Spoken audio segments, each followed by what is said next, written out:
ভারতে কি আবারও ধর্মীয় সংঘাত বাড়তে যাচ্ছে? ২৩ বছর ধরে যেখানে মুসলমানরা নামাজ পড়তেন সেখানে হঠাৎ কেন বন্ধ হয়ে গেল জুমার নামাজ? মসজিদে কি সত্যিই মন্দির রূপান্তর করা হচ্ছে? ভারতের মধ্যপ্রদেশে একটি ঐতিহাসিক স্থাপনাকে ঘিরে এখন তীব্র উত্তেজনা সৃষ্টি হয়েছে।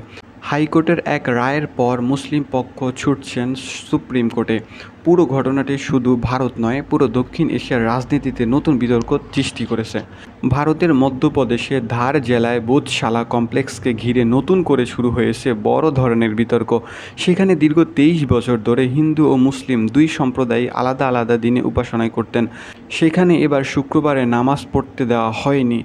ঘটনাটি শুরু হয় মধ্যপ্রদেশের হাইকোর্টের এক রায়ের মাধ্যমে। হাইকোর্ট পুরনো ব্যবস্থাকে বাতিল করে দেয়। সেখানে মঙ্গলবার হিন্দুদের পূজা আর শুক্রবার মুসলিমদের নামাজের অনুমতি ছিল। এই রায়ের বিরুদ্ধে এবার ভারতের সুপ্রিম কোর্টে আবেদন করেছেন মুসলিম পক্ষ। মসজিদের তত্ত্বাবধায়ক কাজী মঈনুদ্দিন এই আপিল দায়ের করেছেন। এখন সবচেয়ে বড় প্রশ্ন হলো, এই জায়গাটি কি মসজিদ থাকবে নাকি পুরোপুরি মন্দিরে রূপান্তর হবে? ভারতের কিছু হিন্দু সংগঠন ইতিমধ্যে হাইকোর্টের রায়কে উদযাপন করেছেন। অন্যদিকে মুসলিম সম্প্রদায়ের মধ্যে বাড়ছে উদ্বেগ ও ক্ষোভ। এমনকি মধ্যপ্রদেশের সরকার জানিয়েছেন অযোধ্যা রাম মন্দিরের আদলে ভোজনশালাকে উন্নয়ন করা হবে।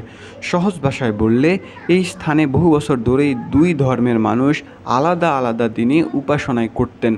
কিন্তু আদালতের নতুন সিদ্ধান্তের পর মুসলমানদের নামাজ পড়া বন্ধ হওয়ার পরিস্থিতি তৈরি হয়েছে। এ কারণে এখন বিষয়টি শুধু ধর্মীয় নয়, রাজনৈতিক ইস্যুতেও পরিণত হয়েছে। আপনার মতে এই স্থানে দুই ধর্মের উপাসনায় চালু রাখা উচিত কি? ভারতের এই সিদ্ধান্তে ভবিষ্যতে আরও উত্তেজনা তৈরি হতে পারে কি না বলে আপনি কি মনে করেন? নিচের কমেন্টে অবশ্যই আপনার মূল্যবান মতামত জানাবেন। দেখা হচ্ছে পরবর্তী কোনো আপডেটে। ততক্ষণ ভালো থাকবেন, সুস্থ থাকবেন। আল্লাহ হাফেজ।